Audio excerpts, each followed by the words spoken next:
Katie sat on the small balcony of apartment 2A, looking down over the front sidewalk.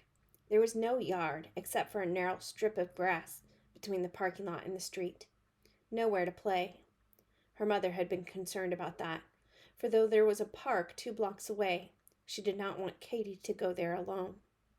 So for the moment she sat on the balcony, looking through the iron bars that formed the sides of it, and watched the activity in the street. Katie had always lived in the country, and she'd liked that. This seemed interesting, however, and it was a nice street. It was wide and shaded with big trees, and most of the time there wasn't a lot of traffic, except when people were going to work, of course, the way they were now. She saw Miss Katzenberger emerge from the front door below and head toward the street. Katie hadn't met her yet, but she knew who she was. She'd seen which apartment she went into. 3B, 1 floor up, and she looked at the nameplate beside the door. Miss Katzenberger had red hair and was quite pretty. Katie admired pretty people like Miss Katzenberger and her mother. She wasn't pretty herself. Even if she hadn't had to wear her horn-rimmed glasses, she knew that her face was plain. Her hair was an ordinary color, a sort of pale tan that was not quite blonde and not quite brown, and as straight as it was possible for hair to be. When she grew old enough to have a choice, she thought she might like to be red-headed like Miss Kay, or her second choice, blonde like her mother. "Hey, Joy, wait a minute." Katie pressed her face against the cold bars to see who was calling after Miss Kay. Oh, him. She had met Mr. Pollard. He lived in 3A right across from Miss Kay, and she'd collided with him on the stairs last night, her first whole day at Cedar's apartment. He had dropped some papers he was carrying, and Katie had stepped on them, after which he had sworn at her. And then, when she said nothing except "I'm sorry," and stared at him, Mr. P. quickly snatched up the papers and edged around her, almost running the rest of the way down. The way people often ran away from her, Katie thought. She wondered if it would be different in the city from the way it had been at home near Delaney. Well, they didn't always run, exactly, but when they looked into her face, they often backed away, muttering things she couldn't understand, and hurried in some other direction. Mr. Pollard, who was nearly bald on top even though he wasn't very old yet, didn't see her now. He caught up with Miss Kay, and their voices carried clearly to the little balcony over their heads. "I'm afraid I've missed my bus. Could you give me a lift?" he asked. "Sure," Miss Kay agreed. She had a nice voice. "I have to pick up my girlfriend Angie on the way." "That's okay, just so I get downtown. I had to stay up for hours last night redoing all those papers that the brat walked on, and I overslept." Katie tightened her fingers on the bars. It had been just as much his fault as hers that they'd run into each other. He had been running too. Why were so many things her fault? They had stopped just a few yards out from the front edge of the balcony. She could see the tops of their heads, one a beautiful mass of red gold curls, and the other with a few strands of hair combed across the bald spot. "Wait a minute, have I got my keys?" Miss Kay dug around in her handbag. "What brat are you talking about? The little girl in 2A? I thought she looked like a cute little owl with those little glasses." The quiet died. "I doubt she'll be any trouble." "Oh, here they are." Miss Kay held the keys up, jingling them. Katie always thought of people by their initials. It was easier, especially when they had names like Katzenberger. Mr. P. shifted his briefcase to the other hand. "Did you look at her?" "At her eyes?" Miss Kay stopped jiggling the keys. "No, what about them?" "They're silver. And they're weird. She's a weird kid." "Silver eyes?" Miss Kay looked at him more closely. "Mr. Pollard, you haven't been drinking, have you?" "Of course not. Look at the kid the next time you see her. She's got funny eyes." "I tell you, and I thought you were going to call me Hal." They started walking toward the cars in the parking lot. Miss Kay owned a light blue Pinto. Katie had seen her get out of it yesterday afternoon. They were almost there when Mr. P. gave a howl of mingled pain and rage and doubled over, grabbing for his ankle. Then he turned and looked back toward the building. His eyes met Katie's, and there was fear and anger in them. He swore again, loudly enough so she could hear it. "I told you there's something strange about that kid. I nearly broke my ankle." Miss Kay stared at him in amazement. "Well, I can see that, but what did she have to do with it? You tripped over a rock." Yeah, I got hit in the ankle by a rock that wasn't there a few minutes ago. It just sort of slid right out in the middle of the sidewalk and smacked me." He was still glaring at Katy as he rubbed his injured ankle, hopping on one leg, then balancing himself against a light post. "Oh, for heaven's sakes, you can't possibly be blaming a child for that." Miss Kay unlocked the car door and regarded him in exasperation. "There wasn't any rock in the sidewalk a minute ago, was there? Did you see it a minute ago? Did you ever see a rock on the sidewalk before?" "Well, no," Miss Kay admitted. "But they're all around the edges of the flower beds. Something must have knocked one loose." "What?" Mr. P demanded. "What was near it? It moved just now, just in time to connect with my ankle bone. And she's up there, watching us." Miss Kay lifted her gaze to the second-floor balcony. For a moment, their eyes locked over the distance between them. Katy's face didn't change expression.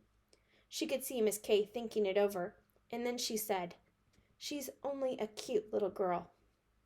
"Cute? Are we talking about the same kid?" Mr. P turned and stared at her too, angry and baffled.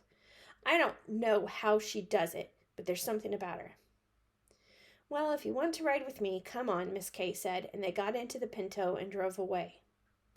Katy sat watching two men from the apartment house across the street, men who didn't pay any attention to her, and then she remembered the rock that was still in the middle of the sidewalk, and she stared at it, very hard, until it began to move.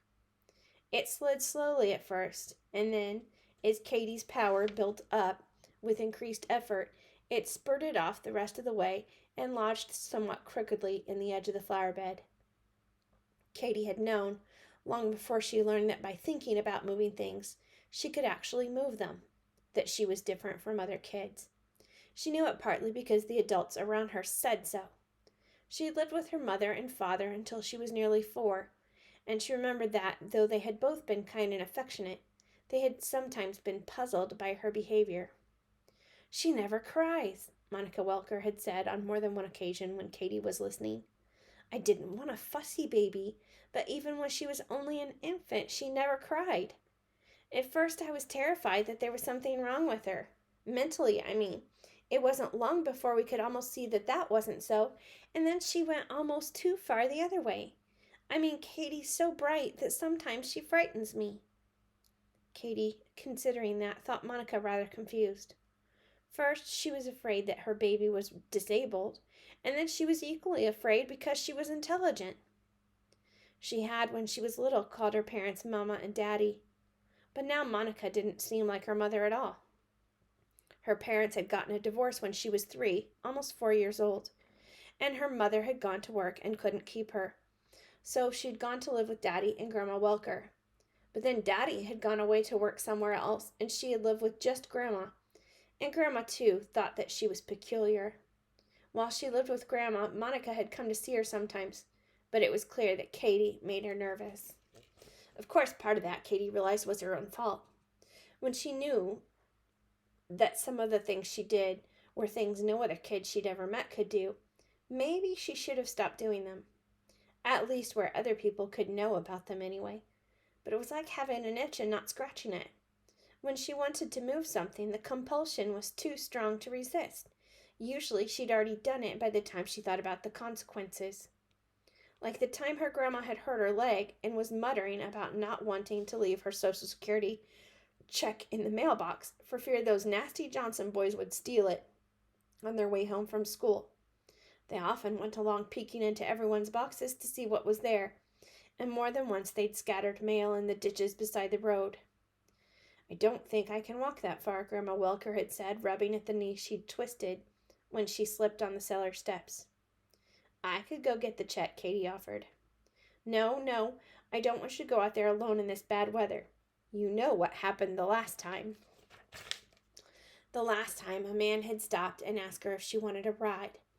He was a perfectly nice man, Katy knew he was, and she hadn't gotten into the car, and the man had simply smiled and driven away. Katy had tried to explain that it was only that he thought she was a long way from home, and it was cold and raining, and he was kind. But Grandma Welker was convinced that he was a child molester. Katy was a little vague about what child molesters actually did, but she knew it was something unpleasant, and she had sense enough not to get into a car or walk away with a stranger, for heaven's sakes. Grown-ups told you and told you things, and then they acted as if you didn't have any brains at all, even when they admitted you were bright. So, not wanting to upset her grandma, Katy had said no more. But when the old woman was busy peeling potatoes for supper, Katy sat in the window seat in the dining room and concentrated on the mailbox.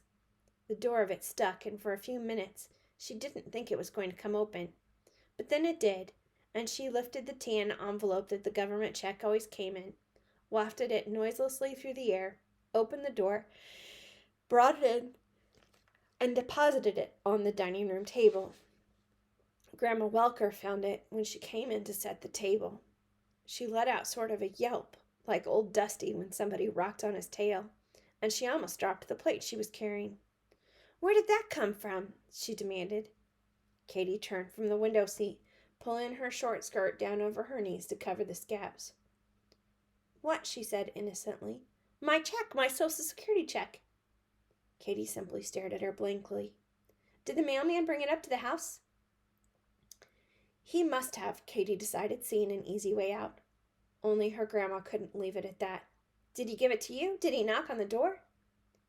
Katy stared. She knew it bothered the adults around her the way she could keep her small face perfectly expressionless. Yet it seemed the safest thing to do most of the time. After a moment, her grandma gave up and took the check away, muttering under her breath.